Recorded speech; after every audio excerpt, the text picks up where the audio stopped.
এই মেহনত শোরা, নির্বাহী, প্রশিক্ষণ ইত্যাদি যার আলোচনাও হইল, সিদ্ধান্ত নেওয়া হইল, আমরা এগুলি বাস্তবায়ন করার আপ্রাণ চেষ্টা করে যাই। আল্লাহ পাক আমাদের তৌফিক নসিব করেন। কাজ করলেই মানুষ শিখে, চলতে গেলে মানুষ আছাড় খায়, হাত পাও ভাঙ্গে, তাই বলে তার চলা বন্ধ হয় না, সুস্থ হয়ে আবার চলে। আমাদের ভুলভ্রান্তি মানে হইল আমরা চলতে গেছি, ভুলভ্রান্তি হয়েছে। এখন চলা যদি সতর্কতার সাথে হয় এবং আরও বেশি হয়, কিংবা ভুল হয়ে গেছে গা, আছাড় খেয়ে গেছি গা, সংশোধন করে আবার চলা শুরু করি, দেখবেন যে ইনশাআল্লাহ আল্লাহর মধ্যে কামিয়াবি খুব দ্রুতই আমাদের কাছে আসবে। ময়দান কিন্তু আমাদের জন্য অনেক হামর। তার মানে সাধারণ জনগণ যদিও বদ্দিনী গালাবা হওয়ার কারণে গণতান্ত্রিক নিয়মে পরিচালিত সংগঠনগুলির সাথে সম্পৃক্ত, তাদের সমর্থক বেশিরভাগ, তাদের কর্মী না হলেও সমর্থক। কিন্তু এই লোকগুলি বাংলাদেশের মুসলিম হিসাবে একটা দুর্বলতা আছে, ইসলামের মধ্যে সম্প্রীতি আছে। মহান মাহমুদুল হক সাহেব, ওনার আব্বা হাত মহানা শেখুল আজিজুল হক সাহেব রহমতুল্লাহ আলাই, ইনাদের পরিচিতি সকল মহলেই আছে। সাধারণ মানুষের ভিতরে একটা সম্পর্ক, মোহাব্বত, ভালোবাসা আছে। কাজে ইনাদের এই বিষয়টা নিয়ে আগে বাড়া আমাদের জন্য খুব সহজ। এই দলটা পরিচিত আমাদের কাছে, আমরা যদি জনগণের কাছে পেশ করি এটা পরিচিত হয়ে সমাদৃতই হব। দেখেন, ইসলামের নামে প্রতিষ্ঠিত দল জামায়াতে ইসলামী সমাজের কাছে কিন্তু অতটা গ্রহণযোগ্য না, তাদেরকে সমাদৃত না, কিন্তু তারা মেহনত করতেছে দীর্ঘদিন। গতকাল তারা কেমন সমাবেশ ঘটাইছে। আর আমরা যদি এর চাইনি মেহনতও করতাম, তাহলে এর চেয়ে বড় সমাবেশ ঘটাইতে পারতাম। মূলত আমাদের মেহনতটা এই ময়দানে নাই। এই জন্য শুরু দেখেছি মোজাকারা করছিলাম, ভাই কতদিন এভাবে থাকবো, আর আমরা যে গাফলতের মধ্যে থাকি, আমাদের ভবিষ্যৎ বংশধর এরকমই থাকবে। হিসাব করলে দেখা যায় মাত্র 2% লোক দিনের উপরে চলার চেষ্টা করে।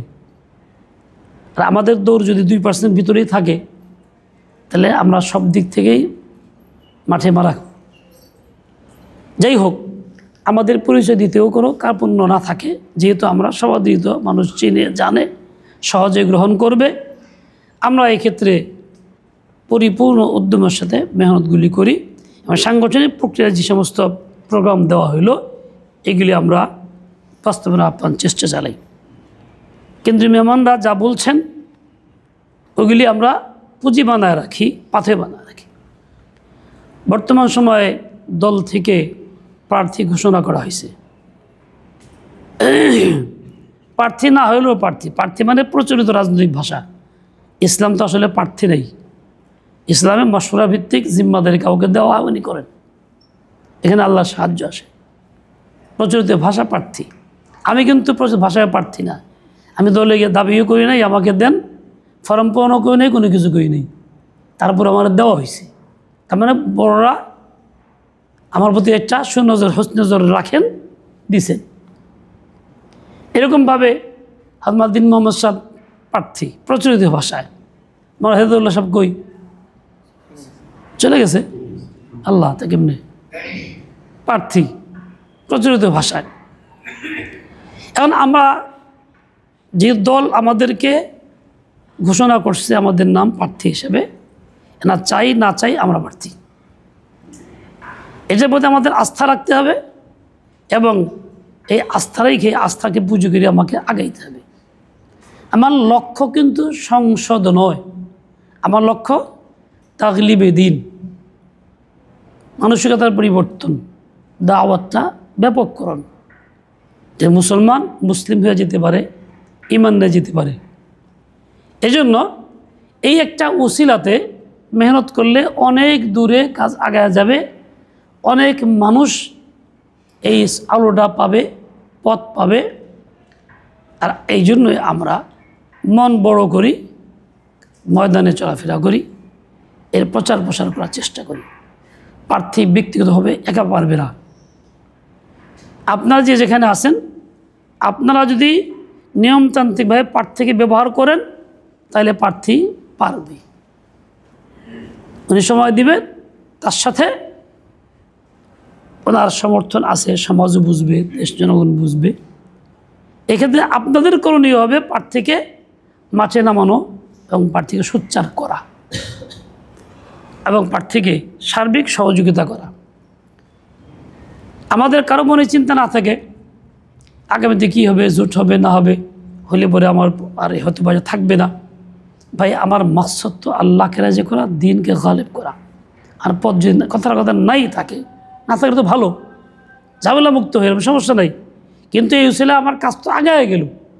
এই যে কাজটা, এটা আমার চাকরি না, এটা আমার ইবাদত, আল্লাহ তাআলার জিকির। আমি যদি জিকির মনে করি, মনে তো করতেই হবে, তাহলে আমার জন্য কোনো লস নেই। আমাদের মুরব্বীদের কথা মনে রাখতে হবে। হাফিজ রহমতুল্লাহ বলতেন, আমি ফেল করলেও পাস, পাস করলেও পাস। দুনিয়ার নিয়মে ফেল করলে আমার কোনো সমস্যা নাই। আল্লাহ হচ্ছে বলছেন, সাওয়াউন আলাইহিম আনযারতাহুম আম লাম তুনযিরহুম। এই যেহেতু নিয়ম, কাজে আমি আগে যাই, মেহনত করি, প্রচার প্রসার করি, পুরো এলাকাতে আমার দাওয়াতটা পৌঁছে যাক। আমার বর্তমান যে সার্কেল আছে, মুহিব্বিনদের খাস আছে, তবকা আছে, এর তো একটা খাস তবকা এমন হয়েছে যে আমি তাদের সাথে কথা বলি, ডাকলে আসে, মোহাব্বত করে, কিন্তু তা তো সীমিত, 1%ও না। যখন দাওয়াত নিয়ে নামবো তখন এই পরিসরটা বড় হবে, 2%, 5%, 10% আগে যাবে। তাহলে আমার ইসলাহী মেহনতটাও সম্ভব হবে আরও বেশি। আর এইটা তো একটা ইসলাহী মেহনত। এই যে আগে বললাম যে ইমান নষ্ট হইতেছে সব কারণে, এটা ইমানের ইসলাহের ফিকির না। এই জন্য এই ক্ষেত্রে আমাদের কোনো রকমই ছাড় দেওয়া সম্ভব না, এই সুযোগ আর নাই। আমরা বহুত সুযোগ হাতছাড়া করছি, আর না করি, কাজে আগায় যাই, আল্লাহ পাক আমাদের সাহায্য করবেন। রাসূল আকরাম সাল্লাল্লাহু আলাইহি ওয়াসাল্লাম যখন আসছেন, দাওয়াত দিয়েছেন, তখন তো দল ছিল না, সমর্থক ছিল না, একাই দাওয়াত দিয়েছেন, দাঁড়ে দাঁড়ে ঘুরছেন, মেহনত করছেন। এটাই তরিকা ছিল। আল্লাহ তাআলার বান্দারা মেহনতের ফলে রাসূল পাককে ভালোবাসছে, দিন গ্রহণ করছে, বুঝে আসছে। একসময় আসবে আমরা মেহনত করে থাকলে যারা আমাদের উল্টা বলে, বিরুদ্ধে বলে, চিৎকারি করে, হাসি তামসা করে, তারাও আমাদেরটা গ্রহণ করবে। বরং যারা বেশি মস্কারি করে তারা আগে গ্রহণ করবে। এটা আল্লাহর পক্ষ থেকে খাস সাহায্য আসবে। দেন না, ঘটনা শোনাইল, গালিগালাজ করছে, তারপরে এখন কাজে আছে, জিম্মাদারিতে আছে, এরকমই হবে। এই জন্য আমরা হিম্মত না হারি, মন বল রেখা আমরা আগে বাড়ি, ব্যাপকভাবে কাজ চালাই। প্রার্থী যারা আছে তারা যদি কেউ যদি আগায় নাও যায়, তাহলে আমরা বসে না থাকি, মুসলিম যাই, পাড়ায় পাড়া যাই, মহল্লা যাই, একদিন এক জায়গায় নামাজ পড়ি, দিনই কথা বলি। আর আমরা আলে বলে আমরা কোনো মুস্তি যে বই ভাই একটু 5 মিনিট বসে একটু কথা আছে, তাহলে একদম সবুজ বেরিয়ে যাবো গা, এরকম না, 2-5 বসবেই, এটাই স্বাভাবিক কথা। সবচেয়ে বড় কথা আমার কাছে মনে হয়, এখন যেমন কথা বলার একটা সুযোগ আছে, এই সুযোগটা থাকবে না, খুব দ্রুতই বন্ধ হয়ে যাবে। যে কোনো দলীয় সংগঠন আসলে, দলীয় সরকার আসলে পরে আবার সেই টুটি ধরবে, গলা চেপে ধরবে। কাজে এই সময়টা আসার আগেই যেন আমরা হক কথাগুলি সমাজে ছড়াই দিতে পারি, এই ফিকের জন্য গালেব হয় আমাদের মধ্যে। ঠিক তেমনিভাবে যখন নাকি তাফসিল ঘোষণা হবে, যদি হয়, তখন অবস্থা কিন্তু এখন যেরকম সেরকম থাকবে না। এখন নীরব আছে, কোনো দল সক্রিয় কোনো কাজকর্ম করতেছে না, কি হবে এই চিন্তা করে। এই সুযোগে খালি মানুষের মনের ভিতরে এই আওয়াজটা পৌঁছে দেওয়া চাই। তাফসিল ঘোষণা হয়ে গেলে তখন বড় বড় দল আছে, তারা হামতেমন করবে, হয়তো দেখা যায় আমাদের কাছে মাঠে নামার সুযোগই দিবে না। একদল ছিল যারা অমুকের পোস্টার লাগাইবার দেয় নাই, অমুকের দাওয়াত দিবার দেয় নাই, কথা কইবার দেয় নাই, প্রার্থীর রাস্তার থেকে গায়েব করে দিছে, করছে না এগুলি? এগুলি অসম্ভব কিছু না, ওরা শিখা রাখছে একদের কাছ থেকে। কাজে এমন কিছু না অসম্ভব।